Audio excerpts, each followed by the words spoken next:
Salve, salve povo da revista do Axé, eu Marquinhos do Axé vim trazer para você o nosso novo quadro Reviva as Raízes, entrevistando Yalorixás, Babalorixás de Santa Catarina. Essa grande iniciativa que a gente teve, o nosso primeiro entrevistado foi o Babalorixá Pai Marcelo do Maralodê, da cidade de Balneário Arroio do Silva.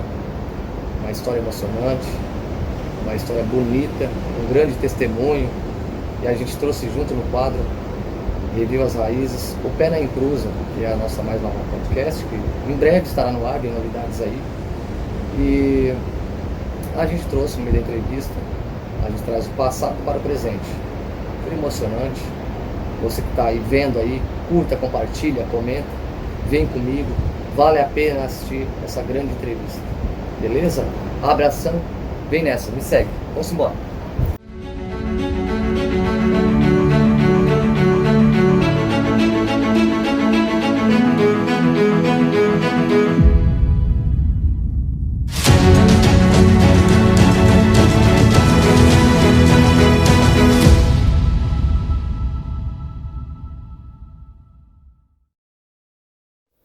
Salve, salve, povo do Axé. Eu, Marquinhos da revista do Axé, hoje estou na cidade de Balneário Arroio do Silva, com o Babalorixá Pai Marcelo de Maralodê. Boa noite. Boa noite, pai, tudo Boa noite, bem? boa noite. Uma grande honra, hoje a gente está dando esse pontapé inicial na nossa página, entrevistando hoje o Pai Marcelo. Para mim é uma imensa lisonja, né? Fico muito feliz. Nunca imaginei. Bom, a gente já vinha falando sobre esse projeto já há algum tempo, né? Exato. E a gente depois, logo após, a gente quer que o senhor indique ao próximo sacerdote, a Yalorixá ou Babalorixá, que o senhor vai indicar para fazer a entrevista junto com a gente. Perfeito. Tá bom, pai? Pai, a gente quer saber quem é o Pai Marcelo do Maralodê, antes da religião e após. Bom, boa noite a todos. Meu nome é Marcelo Ledesma, Grande Ledesma. Hoje conhecido como Pai Marcelo do Bará, Pai Marcelo, enfim. A religião hoje, para mim, ela é uma salvação. Ela é uma luz que surgiu na minha vida em um momento de total escuridão, né? Que foi um momento, anos atrás, onde eu estava perdido, tinha problemas pessoais com vícios, enfim. Estava perdido andando no mundo. Sim. E eu conheci a religião, na verdade, né? Eu nasci dentro de uma casa de religião, nasci dentro de uma casa de candomblé. A minha mãe, ela é pronta no candomblé. Aqui em Santa Catarina, pai? Não, lá em Gravataí. Em Gravataí, no Rio Grande do Sul. Eu sou do Rio Grande do Sul, da região metropolitana de Porto Alegre, que era a cidade e município de Gravataí, que é ali, é do lado de Porto Alegre, Gravataí, Sim, Cachoeirinha, Porto Alegre, Canoas, aquela redondeza ali. Então eu nasci e me criei ali naquela região. E a minha mãe, a dona Alceste, né? Ainda tem ela viva, graças aos pais. Ela tinha uma casa de candomblé aberta, lá em Gravataí, ali onde a gente sempre morou praticamente naquela época lá, que é a região ali bem na divisa entre Gravataí e Cachoeirinha, a região chamada, conhecida como as Parada 61, 60, 59. Sim, né? sim. Enfim. A gente nasceu, eu e meus irmãos, nós nascemos e convivemos, fomos criados nesse meio religioso, mas a gente nunca, eu particularmente, nunca me aprofundei no candomblé, nunca fui buscar o conhecimento do candomblé. Eu convivia naquele meio, mas não na época não tinha esse interesse de buscar o conhecimento de fundamentos, de aprendizagem realmente em relação ao candomblé, né? E tanto que a mãe, nós tínhamos nossas seguranças espirituais, religiosas, enfim, mas também nós fomos batizados, todos nós, né, eu e meus irmãos, fomos batizados na igreja católica, porque a minha mãe era do candomblé, mas o meu pai não. Então, meu pai sempre foi muito católico. Sim. Meu falecido pai, o senhor Wilson, né, uruguaio, de Montevidéu, ele sempre foi muito católico, assim, sempre foi muito... Ele era devoto de Xangô, de São Jerônimo, né? Sim. Mas, enfim. Então, nós nos criamos nesse meio, mas eu nunca busquei esse aprendizado, nunca me aprofundei. Depois já com meus algum tempo, acredito que em torno dos meus 12 ou 13 anos, a minha mãe, por motivos pessoais, por motivos de doença na família, a minha avó, minha tia, a irmã dela adoeceram, ficaram muito doentes, não tinham com quem cuidasse. Minha mãe assumiu essa parte para ela, e até também por causa de questões aí em relação a desprazeres e desgostos, não em relação à religião, ao orixá, que é como eu sempre falo para o pessoal aqui, né? A religião, o orixá em si, o orixá ele é perfeito. Sim. O orixá, os guias, o caboclo, até o próprio Exu, eles são perfeitos na energia deles. Uma luz. O que estraga, não vou dizer estragar, essa palavra é muito forte, mas o que muitas vezes atrapalha é ditamente a religião feita pelo homem, né? O que atrapalha a religiosidade ou a espiritualidade muitas vezes é o próprio ser humano. Então, enfim, por causa de alguns desgostos, a minha mãe acabou encerrando a casa dela e eu não frequentava nenhuma religião, não buscava nenhum tipo de espiritualidade, religiosidade. Ia na igreja católica apenas em casamento, né? Como muitos iniciam, né? Quando tinha um casamento. Sim. Né? Só que lá com os meus 22, 23, 24 anos, por aí, eu tive esses problemas pessoais, psicológicos, espirituais também, por causa de dependências, vícios, né? Vícios de álcool, dependência química. Eu acabei me perdendo muito no mundo por causa disso. Eu não tenho orgulho de dizer ou de falar, assim como eu não tenho problema de falar sobre, eu não tenho orgulho de dizer. Sim. Mas eu tenho o orgulho de dizer que eu consegui me livrar disso, consegui vencer essa e isso é uma coisa que muitas vezes a minha casa aqui, muitas pessoas vêm, a minha casa de religião, né, muitas pessoas vêm procurar uma luz em relação a isso, talvez pelo que eu já passei, pela experiência que eu já passei. O Pai Bará e o Pai Ogum, o Pai Ogum Abagã trazem essas pessoas para buscar esse auxílio aqui comigo. E a gente sempre conversa muito assim que o trabalho religioso, ele começa primeiro pela aceitação, né? Sim. Daquela pessoa que está doente, porque o vício, ele é isso, é uma doença. E tem que ter aceitação disso. A partir do momento que se tem essa aceitação, porque a dependência química, na verdade, ela não tem cura. É uma doença incurável. É uma doença que todos os dias, mesmo passando 3, 4, 5, 10 anos, todos os dias é uma batalha para tu te manter afastado daquilo. Sim. E assim, isso não é só coisa minha, isso eu já conversei com várias outras pessoas que passaram pelo mesmo problema, pela mesma situação, e todos eles alegam a mesma coisa. Todos os dias, em algum momento do dia, existe aquele momento de fraqueza. Não é nem uma fraqueza, é aquela lembrança, aquele gatilho, aquela Sim. lembrança daquilo que já se passou anos talvez na vida da gente. E aí, lógico que com o tempo isso se torna muito mais controlável, né? Mas quando tu tá saindo, tá emergindo de um poço escuro, do vício de álcool, droga, dependência química, isso é muito mais difícil de tu conseguir. Se torna uma coisa assim, uma batalha, uma guerra diária mesmo. É lógico que depois de anos passados tem aquelas lembranças, tem aqueles gatilhos, aquelas lembranças que vêm, né? Mas não é aquela coisa assim daquele desespero de quando tu está realmente emergindo. Porque é realmente um desespero, isso é desesperador o sentimento da pessoa que está se afastando, está se desintoxicando e quer se afastar disso, quer se manter limpo naquilo ali. Então, o que eu sempre aconselho as pessoas que quando batem na minha porta com esse problema é que todos os dias tu vai ter esse gatilho.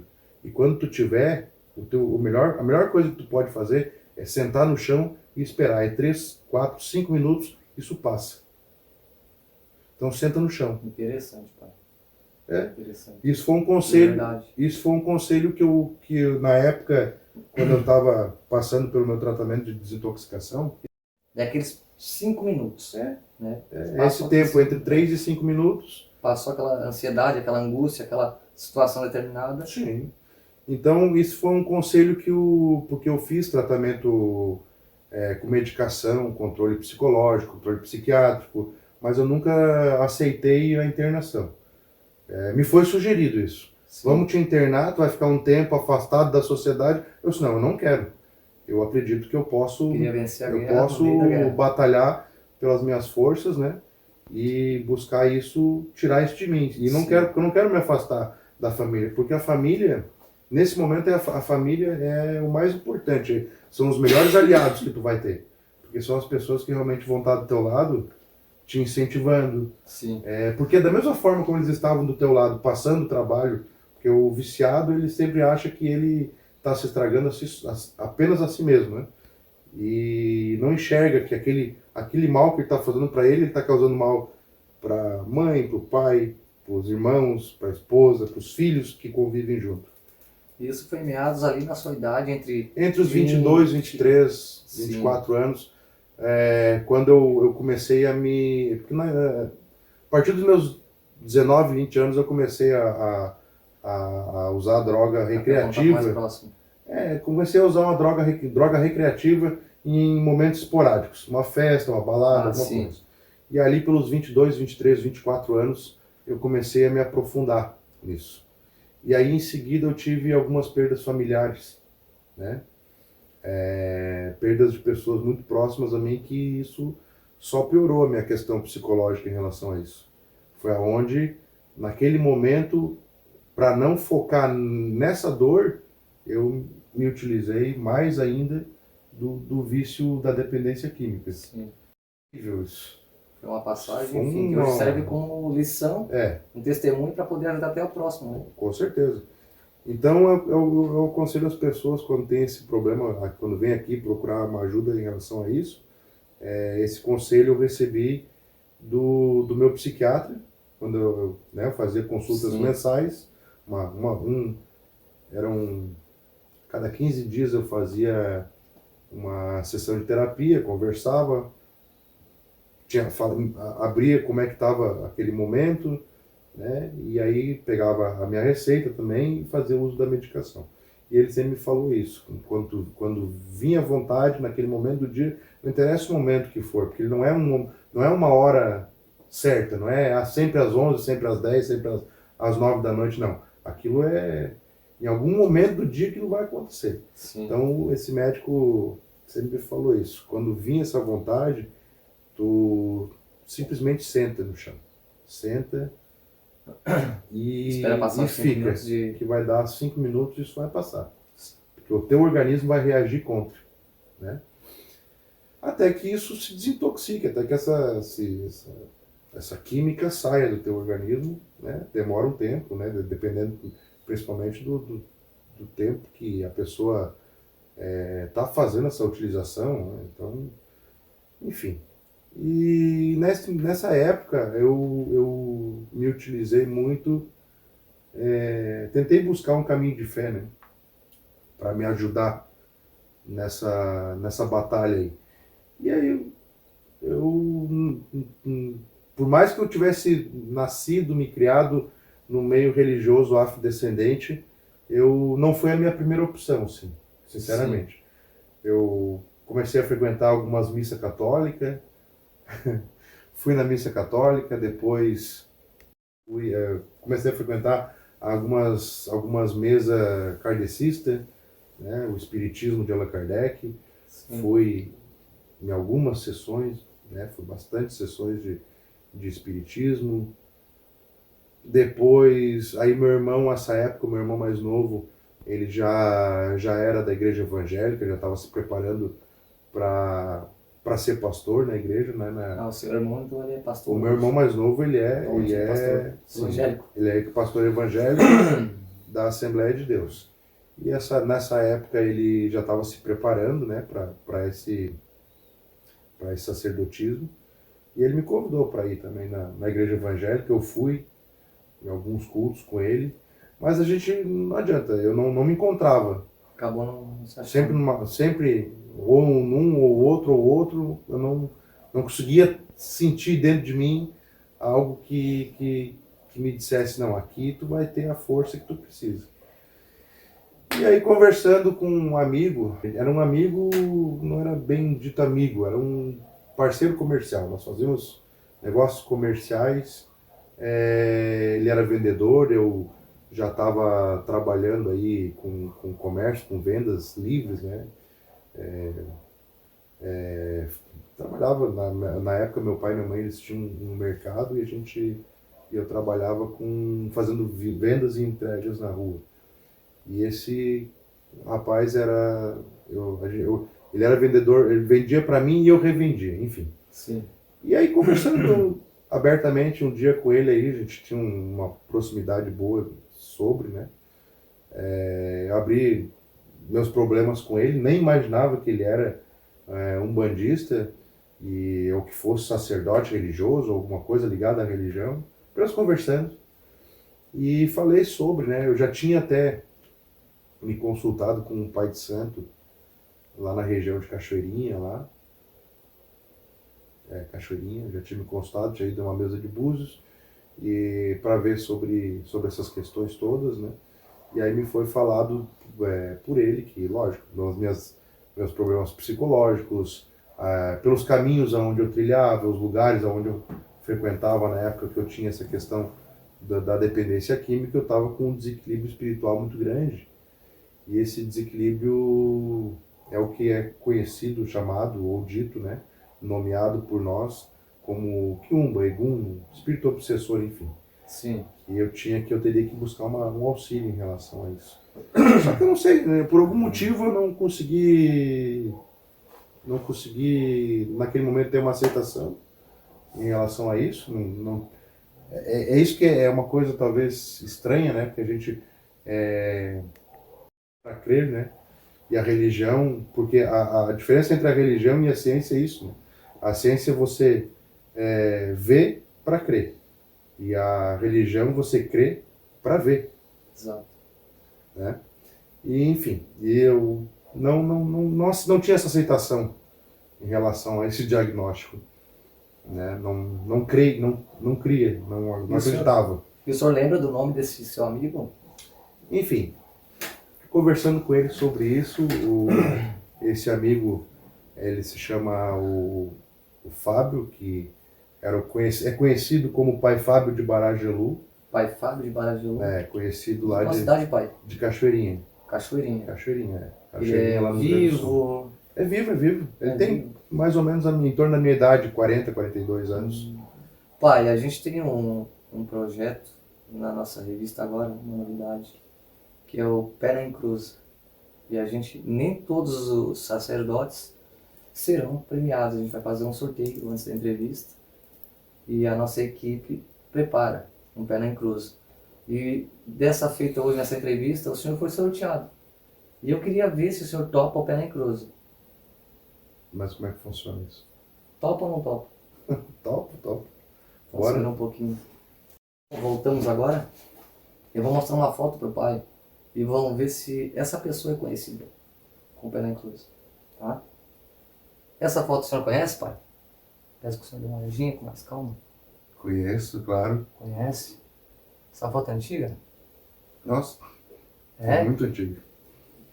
Muito antiga. Essa foi Então eu peço que o senhor dê uma olhadinha meu início religioso. nesse material, que o Pé na Cruz ele é isso.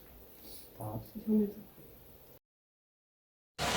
Salve, salve, Motumba Axé, meu irmão, meu eterno amigo, Marcelo Gran Ledesma, o conhecido agora como Pai Marcelo do Lodê, mas sempre foi o Marcelo do Bará, né? O que eu posso te dizer, meu irmão? A vida passa, os anos se passam, a vida anda, o mundo gira. Eu tô aqui, simples, com uma roupa normal, trabalhando, mas vindo aqui te falar o quanto eu sinto orgulho de ouvir e de ver aonde tu pôde levar, aonde tu pôde chegar. O destino nos pôs que cada um seguisse o seu caminho, mas não é isso que muda ou que modifica aquilo que a gente sente um pelo outro. Eu te desejo toda a felicidade, toda a sorte, tudo que for de bom na tua caminhada. Vi teu Exu nascer, teu Exu falar, teu caboclo, vi e fiz assentamento dos teus orixás. Na minha mão, o que eu pude te dar, tudo que eu pude te dar foi sempre com muito amor, com muito carinho, para que tu seguisse essa caminhada. Foi embora do Rio Grande do Sul, foi para Santa Catarina, e fico feliz de saber que tudo aí está dando certo. Então te desejo mesmo todo o axé, assim, olha, positivo. Kibará, Lodê, Adag, Lanã, Agelu, ou qual for, que o orixá possa estar te abençoando sempre. Que o Olorum possa estar sempre contigo, meu irmão.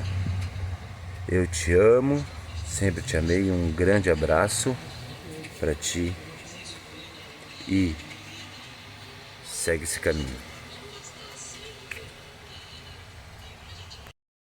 Ó, de coração. Eu posso. Há alguns Nossa, anos a gente antes- não tem visto, a gente não tem conversado. Ele tá aguardando, tu filmou, depois eu vou mandar pra ele. Ele tá ansioso, ele chorou muito nesse vídeo, não é só isso, são 5 minutos.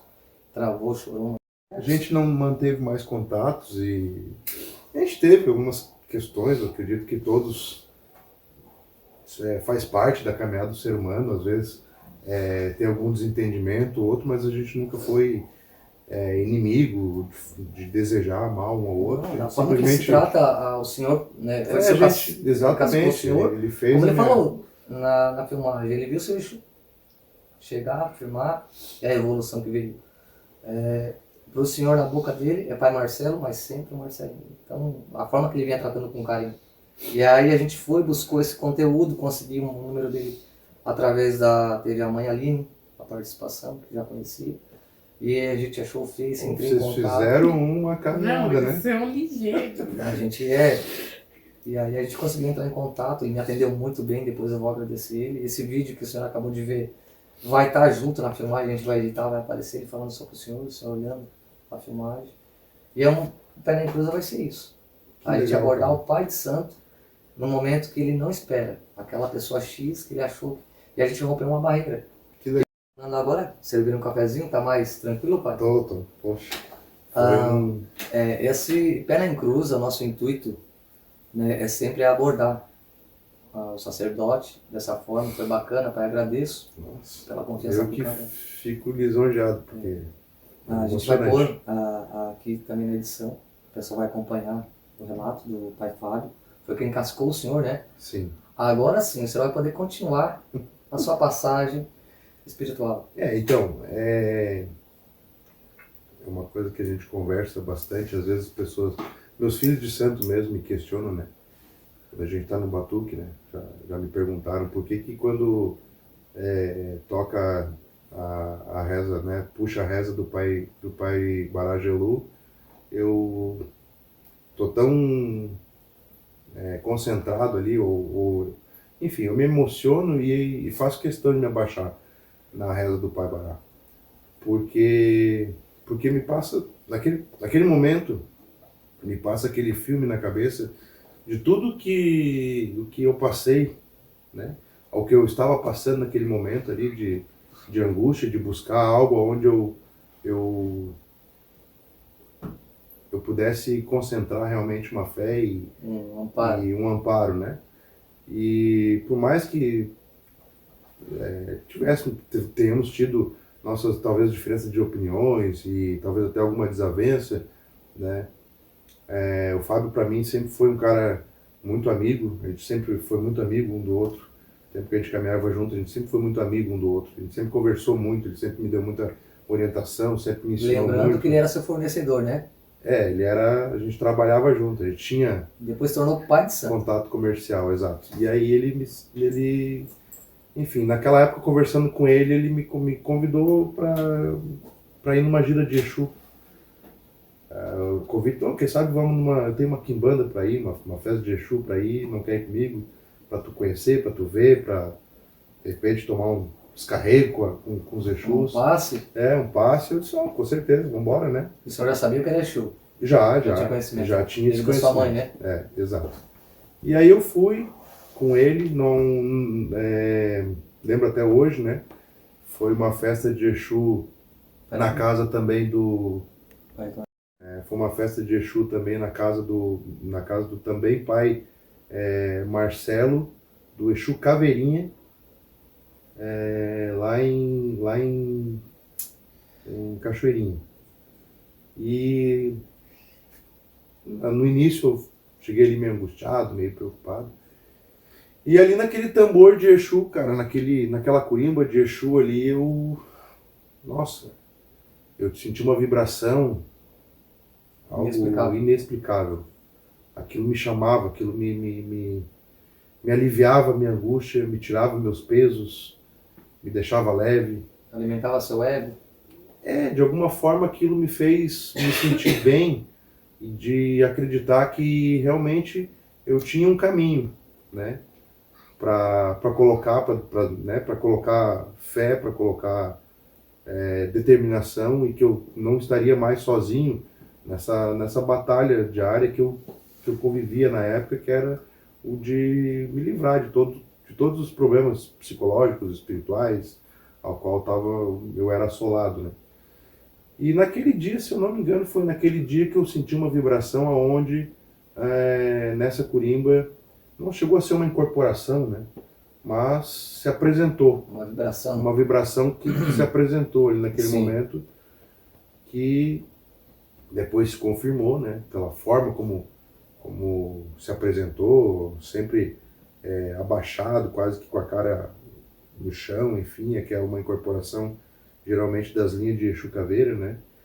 Das linhagens de caveira sempre são muito parecidas, assim. E ali foi o início. Ali a gente foi o início. Aí eu então, conversei. Quem nasceu primeiramente, espiritualmente, se apresentou para o Quem se apresentou foi o seu Caveira. Exu. Foi o Exu. Naquela corimba de Exu, Caveira mostrou. Enfim. E ali a gente iniciamos uma caminhada.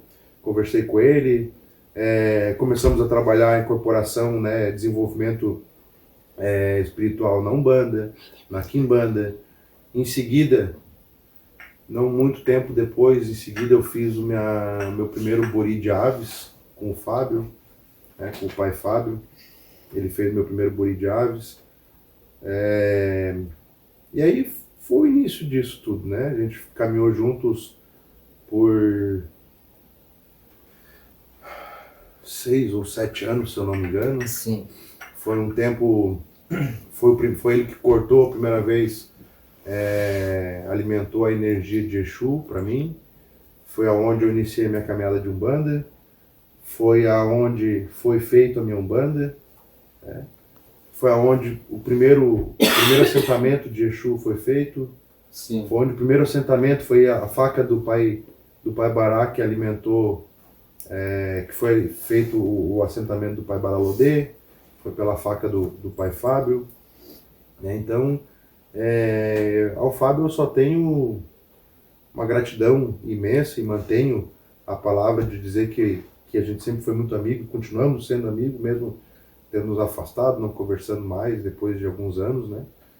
Mas foi, tanto que até, como eu estava falando, né, às vezes eu sou questionado num batuque aí pelos meus próprios filhos de santo, por que naquele momento da reza do pai Bará Gelu, eu me emociono e me abaixo?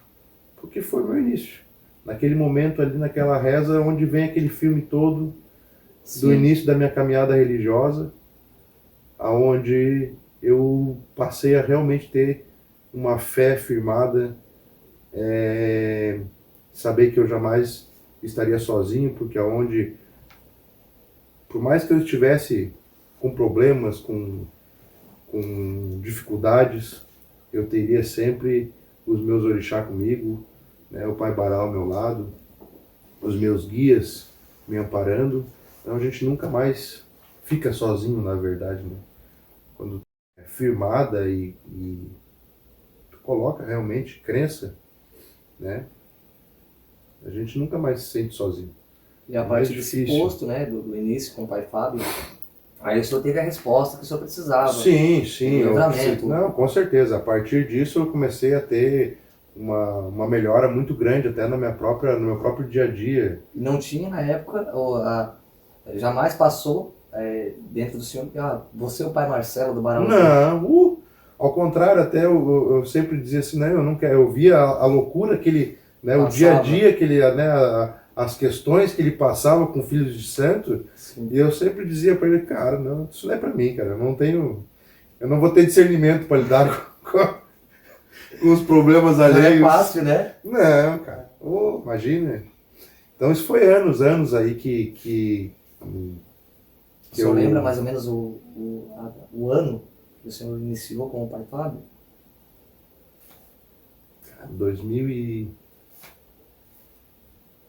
2005, se eu não me engano, 2006. Não dá pra gente falar muito, senão o pessoal faz a conta e descobre a idade do pai Marcelo, que ele esconde da gente a 7 chaves, tá? Não, mas eu sou jovem, vou fazer 43 anos no final do Olha ano. só. Sou um garoto ainda. A barba, é que eu trabalhei muito tempo na carvoaria e fico com essa cara meio eu sou da década de 80, então você é da desgastado. década de 70. Não, eu sou do ano 80. Eu sou De 80? nasci em dezembro de 80. Não vão aumentar também. Não, eu nasci no ano Que bacana, em dezembro de 1980. Enfim, e aí depois disso, depois da caminhada lá com o Fábio, alguns anos depois, né, a família, nós, eu, meu pai, minha mãe, na época eu era casado tinha uma outra esposa, a gente era... Enfim, resolvemos a família vir embora para Santa Catarina aqui, muito por causa da violência da região lá, onde a gente morava, né? Gravataí, Cachoeirinha, Porto Alegre, Canoas, enfim, a região metropolitana de Porto Alegre, a escalada da violência ficou muito, muito difícil de viver lá, né? Era sempre uma... E a região onde eu morava, em Gravataí, ali, entre Cachoeirinha, naquela região ali, sempre tinha muitas disputas, né? De criminalidade, enfim, isso estava dificultando muito a nossa vida. E a gente já conhecia aqui o Arroio de Silva porque o meu irmão, esse que é evangélico, ele já tinha vindo para cá visitar o sogro dele, se eu não me engano, que já morava aqui. Gostou e acabou vindo. Migrou pra cá. E aí nós viemos também fazer a mesma coisa. Viemos visitar ele aqui, gostamos.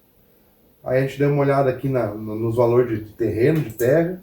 A princípio a ideia era ter uma casa de veraneio, né? Sim. Que foi a gente comprou um lote ali e fizemos uma casa que era para veraneio.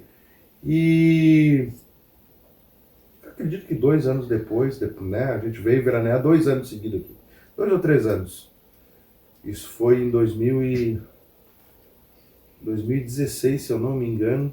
A gente resolveu vir, né, virmos todos definitivamente. Nesse meio tempo, eu tive mais algumas perdas familiares também, que agravaram muito minhas questões psicológicas, né? Eu perdi na minha vida 3 irmãos, que em momentos da minha vida foram 3 grandes amigos. 6 amigos que eu tinha. Eu perdi esses irmãos sempre por acidente, enfim, nada, não foi fatalidades, Enfim, aí resolvemos vir embora porque até a casa onde a gente morava lá era uma casa muito grande e o pai e a mãe tinham construído essa casa por causa da quantidade de filhos que tinha. Depois os filhos começaram a se ir e aí o Natal também já não era mais igual depois das perdas, resolvemos mudar de área. Sim. E viemos embora aqui para Santa Catarina.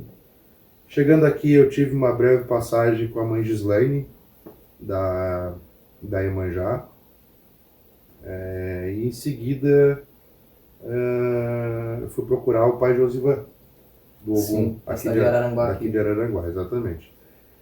Quando eu vim lá de Gravataí, eu tinha alguns santos feitos, mas eu não era aprontado, Você não sabe tinha, pra onde? não tinha os meus axés de nação, né? Sim. E, e aí vindo para cá, acabei procurando o pai Josivan, conversamos, nos entendemos, começamos a caminhar juntos, e foi com ele que eu fiz Seu Orumalé. montei o meu restante do meu Orumalé e fiz os meus axés, né? Isso no ano de 2019. Sim. Posso estar equivocado, mas é 2019 eu fiz os meus axés com ele, né? Aprontei meu Urumalé e recebi meus axés.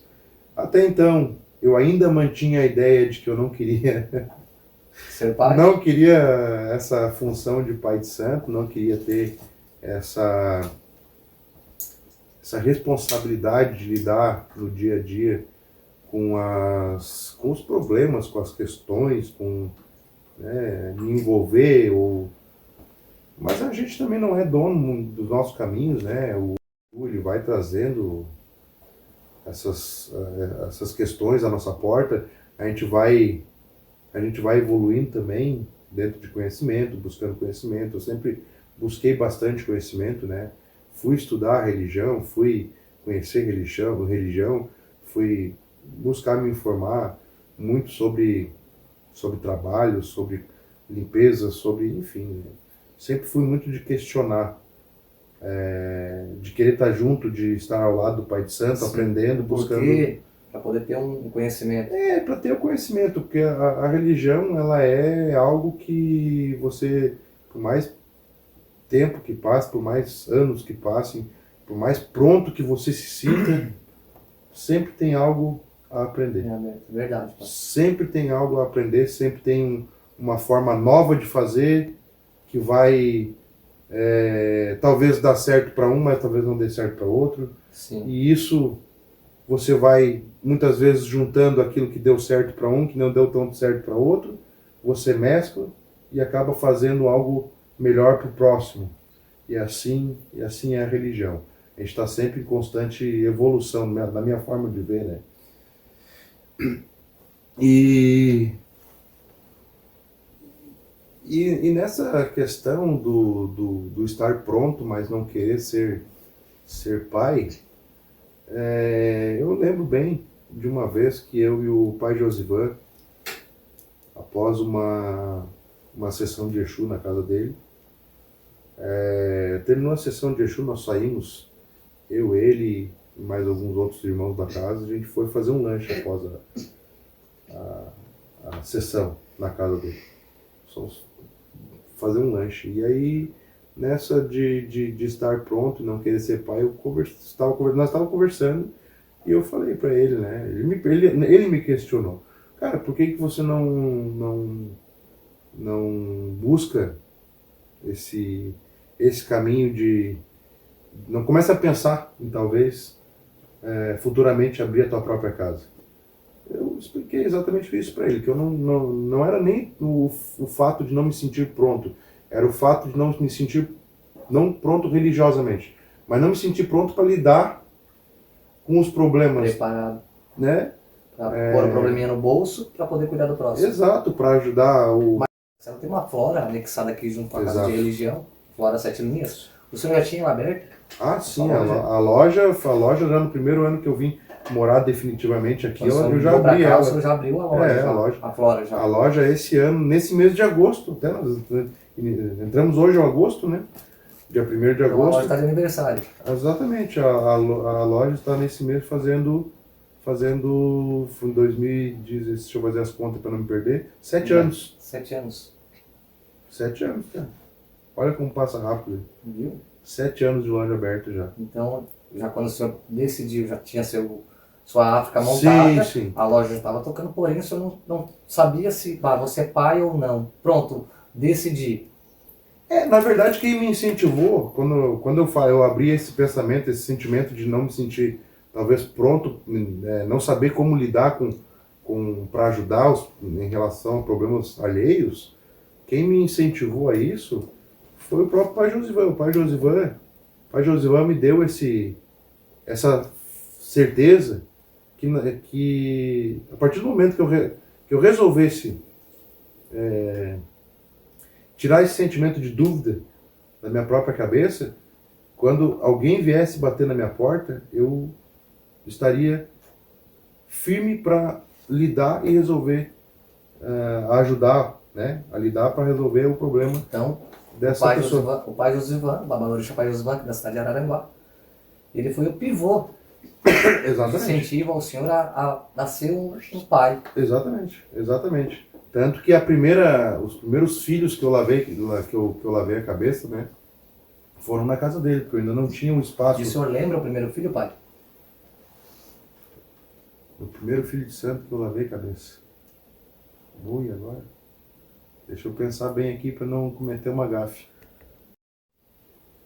Primeiro filho ou filha de santo. Puxa. Foi a Drica e o Darlan? Ah, foi a mãe Drica e o pai Darlan, que hoje não estão mais aqui comigo. Não faz mais parte do axé. Não faz mais parte do axé. Foram os dois primeiros Exato. que eu lavei a cabeça deles.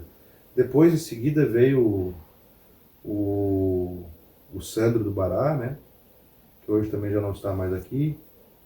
Mas enfim, a casa de religião, é uma casa de passagem, religião, né? ela é assim. Casa de religião, ela é assim. Hoje você tem 20, amanhã talvez você tenha 50 filhos e daqui a pouco tem 10, porque filhos de santo, na verdade, né, não que as pessoas sejam ingratas, eu não gosto de usar essa palavra da ingratidão. As pessoas muitas vezes encontram em algum lugar algo que elas necessitam naquele momento, se curam daquelas mazelas, daqueles problemas e se sentem bem, talvez, para seguir adiante. Sim. E é assim. Tanto que a minha caminhada é assim. Eu hoje estou com o Pai Juarez, né? Pai Juarez do Oxalá, da cidade de... lá de Passinhos de Osório. Passinhos, né? de Osório. E já é o meu quarto pai de santo. Eu entendo, para mim já poderia ficar nisso, né? Sim. Eu não gosto muito de ficar pulando de galho em galho, nunca fui disso. Eu acho que é como se diz, né? A pedra que não para, não cria limo, né? Sim. Até vale destacar, parabenizando ao senhor pelo comentário das suas passagens, né? Passei no pai Fábio, a mãe de Slane.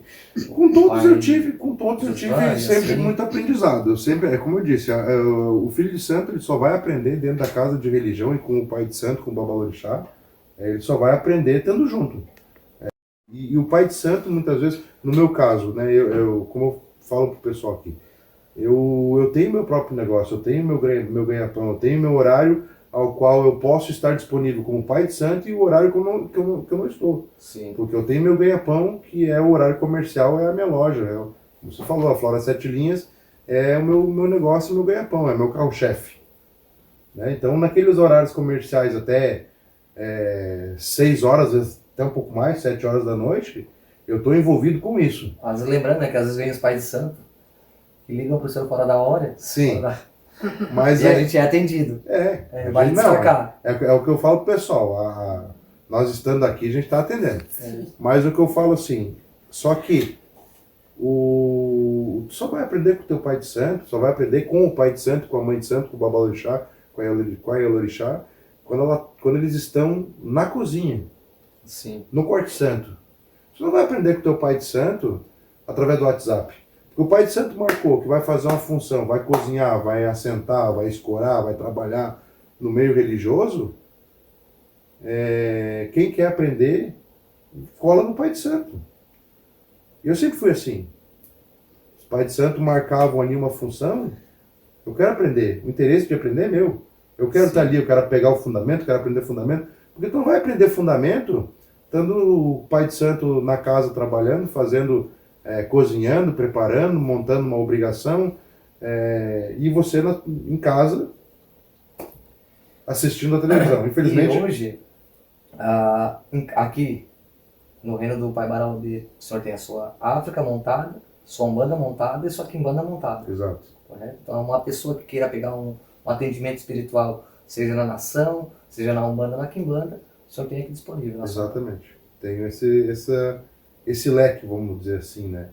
A casa, o reino é do Pai Bará Lodê, mas eu tenho a minha seara, né? A seara do Pai Ogumegê, né? A Umbanda do Pai Ogumegê. Os dias, geralmente, que a gente trabalha aqui na casa, que a gente tem as nossas sessões sextas e sábados.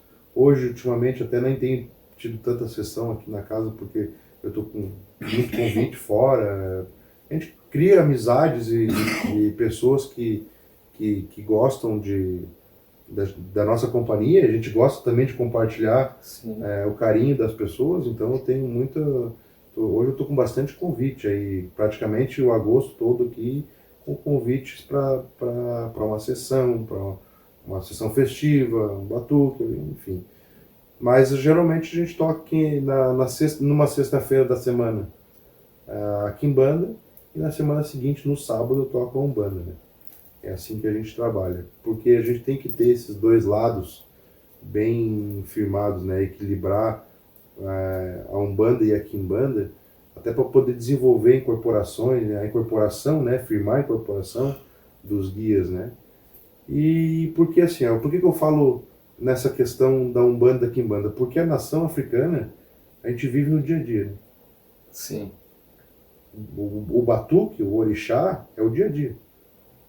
Tu acorda sendo batuqueiro, tu vai dormir sendo batuqueiro. Batuqueiro. A verdade é essa.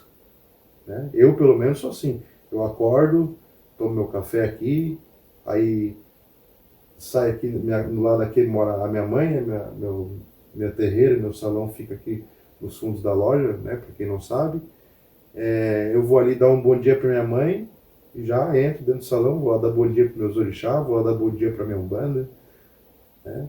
Sim. Nesse papo bom, a gente vai deixar aqui em anexo, o senhor pode deixar mencionado quem queira, né, um atendimento espiritual, uma abertura de caminho, uma troca de saúde. Qual o seu telefone, pai? O WhatsApp que a pessoa pode entrar em contato? Meu telefone pessoal, ele é o 48 991 477267. Esse número, ele tanto serve para SMS, para ligações celular e WhatsApp. 48 991 477267.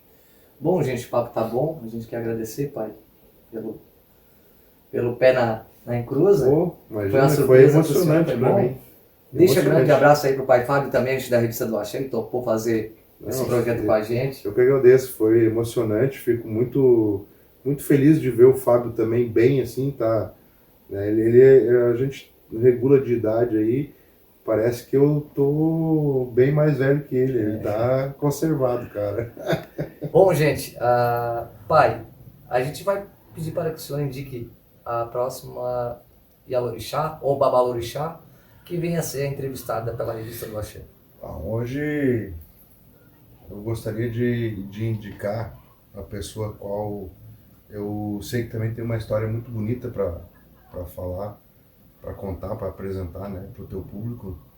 É a mãe Kênia, da Iansã, aqui do Arroio do Silva, e a mãe Viviane, né? Acho que as duas têm uma história muito bonita aí para contar e para acrescentar da história da caminhada delas religiosamente, que vai ser muito bom de conhecer, assim. Então, logo em breve a gente vai estar entrando em contato com a mãe Kênia da Iansã. Mãe Kênia da Oiá e a mãe Viviane do Pai Ogum. Isso. Fechou, Aqui do Arroio então. do Silva. Grande abraço, vamos que vamos. Boa noite.